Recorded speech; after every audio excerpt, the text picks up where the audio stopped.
Banyak orang Indonesia sebenarnya pertama kali belanja secara digital itu bukan lewat aplikasi, bukan lewat bank, apalagi lewat e-wallet. Sebagian besar dari kita justru melakukannya di sebuah kios kecil pinggir jalan yang biasanya ada spanduk bertuliskan jual pulsa. Kalau kita tarik ke belakang, jauh sebelum ada GoPay, OVO, atau bank digital yang serba cepat, transaksi digital itu sebenarnya sudah terjadi tiap hari di tempat yang super sederhana ini.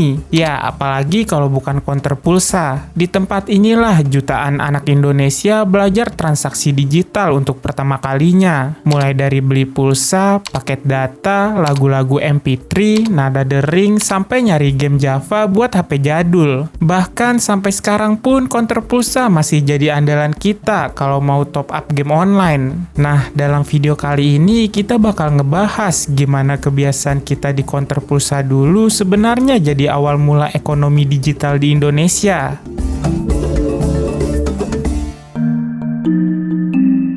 Di awal sampai akhir tahun 2000-an, sebagian besar orang Indonesia itu belum pegang smartphone. Yang kita punya waktu itu adalah feature phone, HP jadul kayak Nokia, Sony Ericsson, Siemens, dan kawan-kawannya. HP zaman dulu emang nggak punya toko aplikasi kayak sekarang, tapi sebenarnya HP itu udah bisa dipakai internetan, meskipun masih sangat terbatas. Nah, lewat koneksi inilah kita mulai belajar cara download konten digital. Lucunya, konten yang paling laku waktu itu bukan video pendek atau sosmed, tapi nada dering, wallpaper, tema HP, lagu MP3, sampai game Java yang grafisnya masih kotak-kotak. Perusahaan kayak Nokia dulu punya layanan namanya Ovi, dan Sony Ericsson punya Play Now Arena. Nah, di layanan inilah kita bisa belanja konten sesuka hati dengan menukarkan pulsa kita sebagai alat bayarnya. Lewat sistem inilah kita mulai terbiasa berinteraksi secara digital tanpa perlu banyak kartu bank atau pusing mikirin cara transfer yang ribet. Cukup isi pulsa aja dan pulsa itu udah bisa dipakai buat belanja konten. Efeknya pun berasa banget ke kebiasaan kita. Banyak anak sekolah dan remaja di masa itu mulai sadar kalau uang tunai mereka bisa berubah jadi file digital di dalam HP. Dan uniknya ini semua udah terjadi jauh sebelum era aplikasi modern kayak sekarang. Seiring makin banyaknya orang yang pakai HP prabayar, kebutuhan buat isi ulang pulsa otomatis ikut naik. Dulu kalau mau isi ulang pulsa itu harus beli voucher fisik berupa kartu gosok. Prosesnya lumayan ribet karena harus ngegosok hologramnya dulu buat nyari kode angka, baru deh diketik manual ke HP.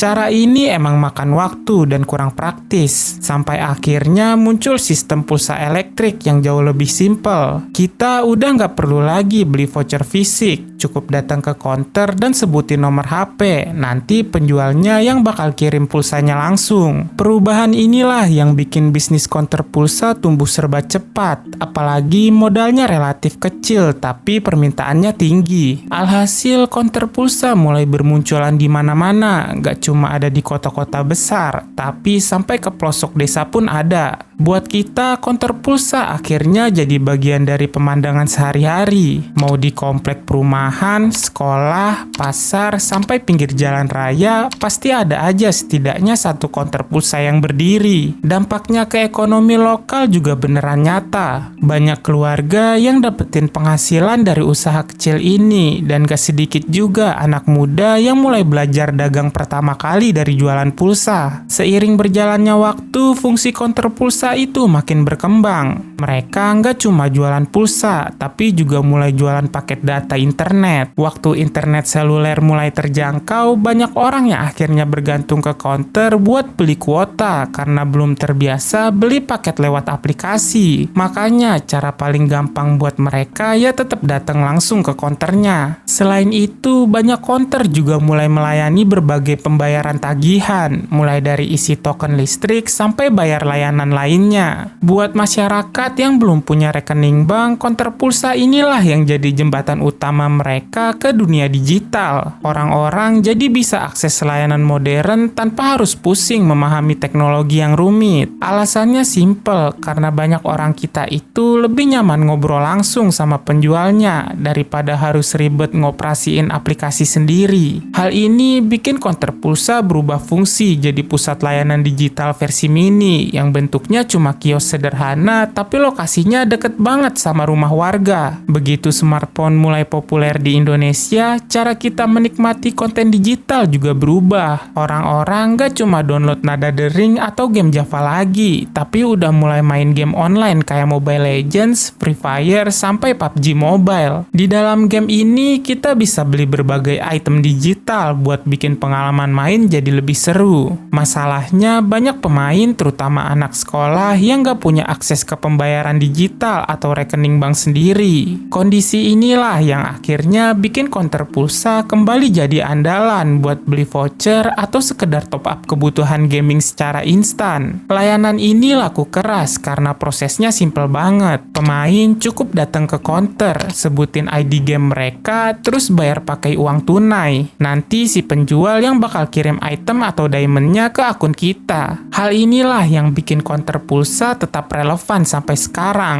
karena mereka berhasil beradaptasi dari sekedar jualan pulsa menjadi penyedia layanan digital buat game. Hasilnya, konter pulsa tetap bertahan, sekaligus mempercepat pertumbuhan game di Indonesia karena akses pembayarannya jadi jauh lebih gampang buat siapa aja. Jauh sebelum aplikasi pembayaran kayak GoPay atau Dana populer, sebenarnya transaksi digital itu sudah lama berjalan lewat konter pulsa. Tanpa kita sadari, kebiasaan menukar uang tunai dengan layanan digital mulai dari pulsa internet sampai voucher game adalah bentuk ekonomi digital paling awal di masyarakat kita. Bedanya cuma di cara transaksinya aja. Kalau dulu semuanya harus datang langsung dan pakai uang tunai, sekarang lebih banyak dijalanin lewat aplikasi di HP.